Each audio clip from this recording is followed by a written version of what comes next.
Vee Zac Dalpe. Zach's here today. Obviously, he works with Seattle to see riding, not scoop, right? But anyway, Zach played for me. Played for the Vees in 07, 08, my first year here. Played in the old Memorial Arena last year in that building. Won a championship here, and the first championship since 1986, so it's been 22 years, right? When you came here, drafted second round, right? Yeah. Carolina. Spent 16. I went to Ohio State for 2 years. Spent 16 years as a pro.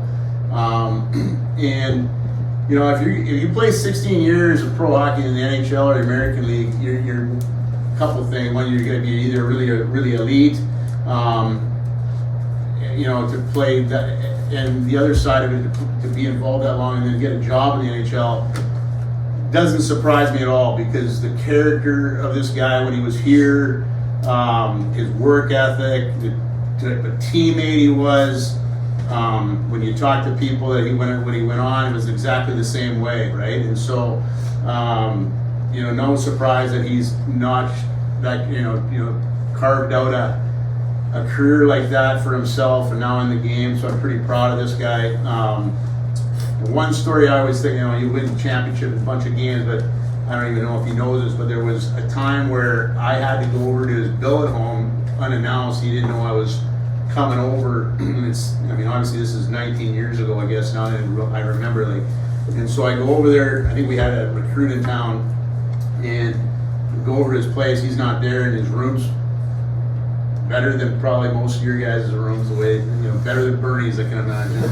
Okay, but there was you remember this? No, I don't know where you're going. You had a frickin', I go in the room, and I see on the roof, you know, so he's laying in bed, there was a sign on the top saying, "Nobody's gonna outwork me today," right? Something like that. Not one person will outwork. Not one person will outwork me. I remember that today, and he didn't know I was coming with her. So, you know what I mean? It's we always talk about it here, that things just don't happen out of thin air.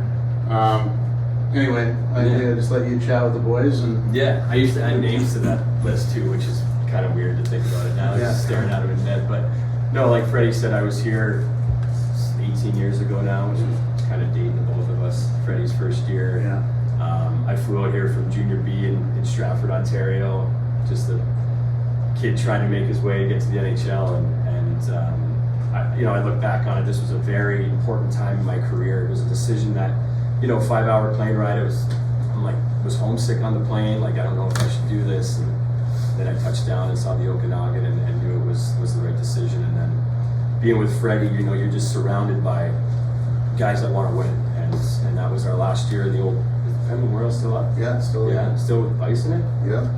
Wow. It's like playing in a fucking phone booth in there. There were some wars in there, but The Vernon series. yeah, the Vernon series. Yeah. So you come here and you're like, I don't know what to expect. I just played Junior B, committed to Ohio State, and looking back on it, winning a championship. Obviously, won as a kid, like in minor hockey, but this was kind of like my first taste on what it's like to win and what it's like to be around a winning environment.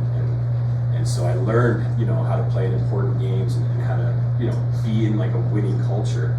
And that obviously led me to being in Florida, being around the Cups and stuff like that later on in my career. But I guess now that I'm retired, and you know, you kind of do a synopsis of your career and you look back on it, and parents want to know, players want to know. It's like, it's kind of a simple ingredient. For me, it was like I just needed to be the best teammate I could, and I needed to work as hard as I possibly could. And I think you get rewarded. I do believe there's some hockey gods. I do believe kind of the energy you put out there will come back to you in some way. And for me, like, I played 16 years, never on a one-way contract. My longest deal was 2 years. I fooled 6 teams, is what I tell people. I played on 6 NHL teams. I fooled 6 people to want to sign me to a deal. You know, and then I had, you know, not getting into the weeds, but I had 11 surgeries in 16 years. So you got to add in the rehab portion of that too. And I do believe that, you know, I worked as hard as I possibly could, starting with that sign on the ceiling, and then I retired. You know, I played in Florida when Vegas won the Cup. You know, two-way guy trying to make it, got called up for the minors. The other team throws their gloves in the air. So then you go back, you readjust. I'm an extra guy now. Florida wins 2 cups, and I don't get my name on it. Break my leg this year. I'm like, this is probably an easy time to retire. So you're like, I just got there, didn't get it, but I was so fucking close. And then you get a call from Paul Maurice in the summer saying, hey, we want to give you a ring. It's like a good payoff of everything that you did. And I do believe it starts from as a kid. I just worked as hard as I possibly could. I didn't leave any stone unturned. And at the end, you get a big fat ring with your name on it. It's a pretty good payoff. So now being on this side, it's like people are, it's funny. You guys just show up to the rink and you're like, I'm just going to play hockey. So much goes into this. Like so much goes under the hood and behind the curtains that you guys have no idea. I had no clue as a player. I just showed up and did my thing and went home. But the biggest thing that I could probably say to you guys now being on the other side, is like NHL GMs and NHL coaches, like all they really want are good people, hard workers, and can I trust them? Like there's so much other things that go into it, but like if you kind of throw a blanket on the 3 things that I've gathered in my, I guess, 6 months into the job, I have an NHL GM, Ron Francis, who's in the Hall of Fame. First question, is he a good person? Okay. Does he work hard? Can Lane Lambert trust him? It's like a pretty simple recipe for success, but so fucking hard to do, right? Hockey's 189 days, I think, is an NHL season, but it's a 365-day-a-year job, right? How hard do you want to work?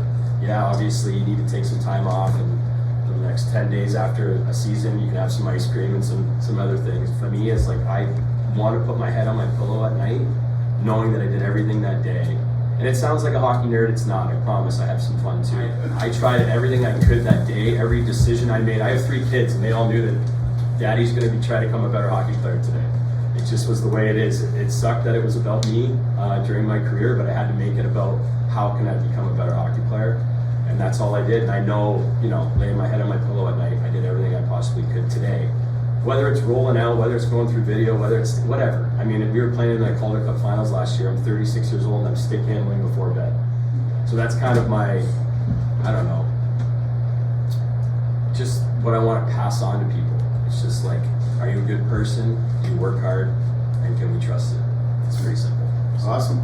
Yeah. All right, buddy. Yeah, thanks.